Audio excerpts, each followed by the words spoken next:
Now, preview time. So let's take a look at what's coming your way.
What's going on, everybody? Thank you for joining me here once again for another brand new installment of Renegades Reviews, exclusively here as always on the Casa D18 Studios YouTube channel. I, of course, am your host, the Renegade JJ Williams, thanking you for coming back and joining me here once again in the theater. Now, today we're going to take a look at a film that stars an actor who's a personal favorite of my dad and I. We're going to take a look at The Fighting 69th, starring James Cagney. Now, The Fighting 69th is a 1940 American war film, and the plot is based upon the actual exploits of New York City's 69th Infantry Regiment during World War I. The regiment was given the nickname by General Robert E. Lee during the American Civil War. The film stars James Cagney, Pat O'Brien, George Brent, Alan Hale, the father of Alan Hale Jr., who portrayed the skipper on Gilligan's Island, and Dick Ferran. And as our movie opens, we meet misfit Jerry Plunkett, played by James Cagney, a tough-talking New Yorker who displays a mixture of bravado as well as disrespect for the officers. Caught up in patriotic fervor when the United States enters World War I, he joins the 69th with the aim of winning medals by single-handedly defeating the Germans. However, Plunkett's inexperience and his disrespect for command lead him to making multiple errors in battle and eventually show him to be a coward. The chaplain, Father Francis P. Duffy, played by Pat O'Brien, believes that deep down there's something more in the young man, and he begs the 69th's commanding officer, Major Wild Bill Donovan, played by George Brent, to give Plunkett one more chance. Donovan reluctantly agrees, and when the 69th is ordered to send a squadron into no man's land in order to capture German soldiers for intel, Donovan orders Plunkett to join them. Again, Plunkett's inexperience and his nervousness lead him to accidentally disclosing the squad's position, which leads to the deaths of two well-respected soldiers, Lieutenant Long John Wynn, played by Dick Ferran, and Private Timmy Wynn, played by William Lundigan. Donovan is outraged and ultimately orders Plunkett to be court-martialed. However, while he is awaiting his execution, Father Duffy approaches Plunkett in one last attempt to try to save him spiritually. Plunkett begs the priest to release him so that he can desert the army and escape the war. However, Father Duffy declines his request. But when his jail cell is destroyed by a German shell, Plunkett is freed. As he escapes, Plunkett witnesses Father Duffy ministering to several wounded troops, urging them to keep their faith and have courage.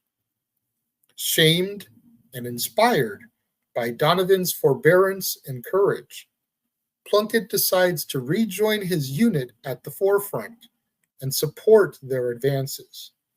However, when he catches up with the 69th, he spots that the battalion has been stopped by a fierce German bombardment. Coming across a mortar whose crew have almost all been killed, he finds Sergeant Big Mike Wynn, played by Alan Hale, and implores the older man to tell him how to operate the mortar. Sergeant Wynn initially refuses, as he recalls how Plunkett had caused the death of his two brothers in an earlier encounter with the enemy. Plunkett, though, perseveres, and he starts to use the mortar in order to counter the German bombardment and allow the 69th to push ahead with the advance. The Germans, though, counter, and they throw a grenade into the trenches where Plunkett and Sergeant Wynn are. In a desperate act of heroism, Plunkett sacrifices his life by diving on the grenade in a bid to protect Big Mike. Plunkett is mortally wounded and succumbs to his wounds, leaving Major Donovan and Sergeant Wynn in shock at the young man's true bravery as our movie comes to its close.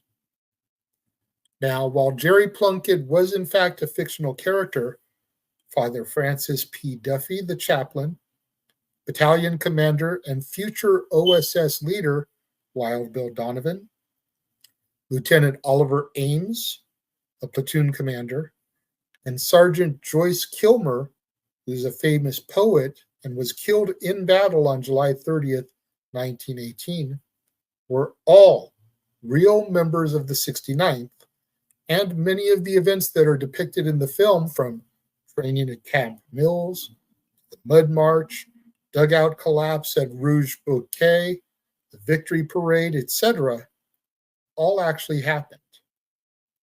Priscilla Lane was initially cast to be one of the soldiers' girls back home, but the part was cut prior to production. As a matter of fact, no female characters are seen at all in the film. Now, I enjoy James Cagney, as I said at the outset here, and I enjoy the majority of movies I've seen him in. However, in comparison to those, I feel this one was a little bit subpar. It wasn't horrible, but it wasn't on the level of The Public Enemy, Angels with Dirty Faces, Yankee Doodle Dandy, The Man of a Thousand Faces, or White Heat. Cagney portrays the tough guy that he's best known for, and he does it well. But I feel that the fact that Plunkett was a little bit yellow kind of took away from it, even though he did redeem himself in the end. I thought Pat O'Brien did a superb job as Father Duffy, and it was cool to see Alan Hale in this. When it comes to my rating of this, I feel bad for ranking it as low as I do, but I give it 2 out of 5 stars. It's decent, but it's easily forgettable. If this had been a film with anybody other than James Cagney, probably would have never watched. And I would feel as if I hadn't really missed anything. What do you guys think, though? Let me know. Leave your thoughts in the comments below. Have you seen The Fighting 69? Are you a fan of James Cagney? Am I being too hard on this film? Or do you agree that in comparison to some of the other Cagney films that I named off, it's subpar, kind of lackluster?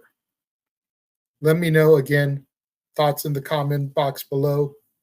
I always look forward to reading your comments. Let's engage in that discussion, that debate, that interaction, that discourse that I'm always asking you guys for here on the Casa D18 Studios channel, here on Renegades Reviews. Until the next time that we reconvene here in the theater, I am the Renegade J.J. Williams. Thank you all for joining me here, and I will catch you guys later.